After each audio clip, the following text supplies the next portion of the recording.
Bonsoir, bienvenue. Alors, dans cette partie, nous parlerons de la régulation nerveuse de la pression artérielle. Comme nous l'avions déjà dit, la régulation, c'est le fait de maintenir le fonctionnement correct d'un système. Les systèmes de l'organisme peuvent se dérégler et il faut une régulation pour ramener ces systèmes-là à une normalité, à des valeurs optimales, s'agissant par exemple de la pression artérielle. Alors, pour la régulation nerveuse, nous allons nous appesantir sur la relation entre le système nerveux et le cœur. Le cœur et le cerveau sont liés. Nous avons ici, par exemple, une illustration, le cœur qui invite le cerveau. Allons, viens, toi et moi. On a besoin d'un endroit calme où on peut se poser, discuter, se mettre d'accord. Se mettre d'accord notamment sur le fonctionnement correct de certains mécanismes s'agissant ici de la pression artérielle par exemple. Alors, pour cela, il y a des chemins qui vont être empruntés par les messages nerveux afférents et moteurs. Ce sont les deux types de messages qui seront vus dans cette partie. Pour les messages nerveux afférents, ce sont des voies afférentes. Donc, les voies qui quittent du cœur vers le cerveau. Il s'agit du nerf de Sion et du nerf de Hering. Deux voies efférentes, ce sont les voies qui vont permettre la circulation des messages nerveux moteurs. Ces messages quittent du cerveau vers le cœur. Il s'agit simplement du nerf cardiaque sympathique et du nerf cardiaque parasympathique. Puis, nous avons les barorécepteurs. Les barorécepteurs sont localisés dans la paroi des artères. Le sinus carotidien, c'est un barorécepteur, et l'autre barorécepteur, il s'agit de la crosse aortique.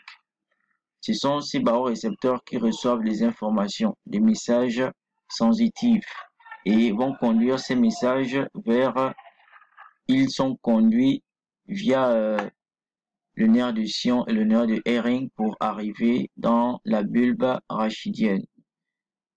Une fois arrivés dans la bulbe rachidienne, donc dans le centre nerveux bulbaire, ils seront traités. Dès qu'ils sont traités, ils deviennent cette fois-ci des messages nerveux moteurs.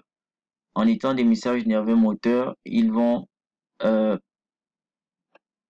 être envoyé via le nerf parasympathique et le nerf sympathique vers le cœur. Et le cœur ici, c'est lui l'effecteur. Voilà. Le nerf cardiaque parasympathique est un cardiomoteur. Donc lui, son activité va entraîner en fait un ralentissement de la fréquence cardiaque. Et le nerf cardiaque sympathique, lui, il est cardiomoteur. Il va entraîner une diminution de la fréquence cardiaque. Que se passe-t-il? En cas d'hyper ou d'hypotension, ce sont ces deux nerfs-là qui vont agir, soit l'un ou l'autre, selon la situation dans laquelle on se trouvera. Si c'est en cas d'hypotension, c'est le nerf sympathique qui va agir vu qu'il est cardio-accélérateur, et en cas d'hypertension, c'est le nerf parasympathique qui va agir vu qu'il est cardiomoteur. Son activité entraîne simplement un ralentissement de la fréquence cardiaque. Voici une illustration des deux nerfs de le nerf de Hering et le nerf de Sion qui sont liés, voilà, par donc ici c'est le centre bulbaire, donc la bulbe rachidienne. En cas d'hypertension, voilà, le nerf cardiaque parasympathique intervient, il agit négativement afin de diminuer la fréquence cardiaque, ce qui va permettre de ramener la pression artérielle à une constante, donc la valeur optimale. Et le nerf cardiaque sympathique qui vient vers la moelle épinière va agir positivement. Mais en cas d'hypertension, c'est le nerf cardiaque parasympathique qui a une activité plus intense. S'agissant d'une hypotension, voilà, c'est le processus inverse. Donc, c'est maintenant le nerf cardiaque sympathique qui va agir positivement afin d'augmenter la fréquence cardiaque qui va conduire à la pression artérielle à une constante. Voici en quelque sorte les deux mécanismes qui ont lié pour ramener la pression artérielle à sa valeur optimale.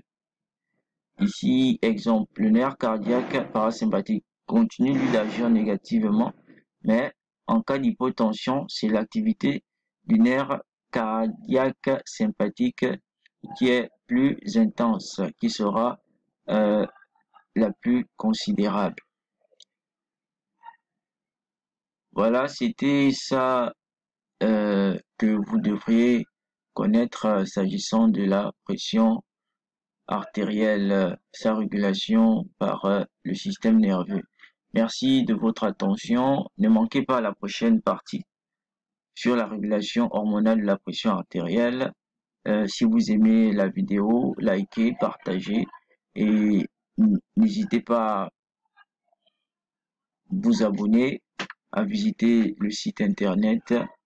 Le Caridas s'est ouvert à toutes les questions et à toutes les critiques. Merci encore et à la prochaine.